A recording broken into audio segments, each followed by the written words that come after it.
Bonjour les incarnés, je suis le devin chinois blanc du livre des changements, le I Ching.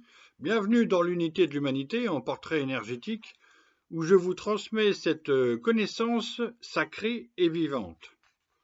Puisque tout est énergie, aujourd'hui nous allons parler de l'énergie 34 grande force d'Emmanuel Macron. Comme pour les autres présidents français et pour aider les historiens du futur, je montre où se situe la présidence de Macron dans l'étude du texte des traits de son énergie. Mais commençons par le début. Cette énergie 34 grande force est composée en bas du ciel et en haut du tonnerre. Le tonnerre est au-dessus du ciel. Le dessin des 6 traits montre un bloc de 4 traits yang surplombés de 2 yin au-dessus. C'est la tête d'un bélier avec 2 cornes, l'animal symbolique de cette énergie 34 grande force. Maintenant, je vous donne ma liste des devinettes des personnes qui vivent ou qui ont vécu dans cette énergie 34 grande force. C'est Jules César, Jeanne d'Arc, Napoléon Ier, le cas particulier du général de Gaulle juste pendant la Seconde Guerre mondiale, sinon c'est l'énergie pour toute la vie, et le président Poutine, aujourd'hui. On l'aura compris, ce sont tous des conquérants, et donc des guerriers aussi, mais pas seulement.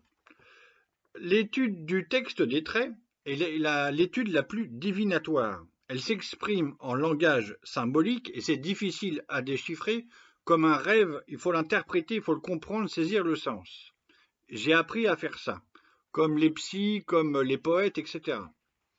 On lit les traits donc de bas en haut et chacun des 6 traits signifie donc une période de vie de la personne. C'est ce qu'on appelle le destin qui est écrit, ou ensuite on peut appeler ça aussi la destinée, c'est-à-dire ce que chacun décide de faire de son énergie, de son destin. Ok ? Il y a quelque chose d'écrit, mais les lignes des forces, c'est sa propre énergie qui les écrit. C'est ça la question du libre arbitre. Lors de sa campagne présidentielle de 2017, Macron se situe dans son 4e trait, à la 4e sentence qui formule « force à l'essieu d'un grand chariot ». Je rappelle que ce n'est pas un hasard, mais du sens que je vous montre, quand sa campagne présidentielle fait étape à Orléans, donc on est en 2017, où il salue Jeanne d'Arc dans son discours, qui donc se situe aussi, comme je viens de vous le dire dans ma liste, dans l'énergie 34 grande force. Il y a une identification énergétique. Okay ? C'est ça qui se passe. À peine élu, donc, Macron descend les Champs-Élysées en véhicule militaire. Ça n'avait jamais eu lieu. Mais c'est ça le sens de force à l'essieu d'un grand chariot. C'est ce véhicule militaire, il est fier comme un soldat. Donc voilà l'énergie de sa grande force, voilà le sens vivant pour lui de force à l'essieu d'un grand chariot pendant son premier quinquennat. On continue. 5 ans plus tard, son second quinquennat a pour sentence perte des béliers à la ville de Yi. C'est la première sentence du 5e trait, le yin en 5.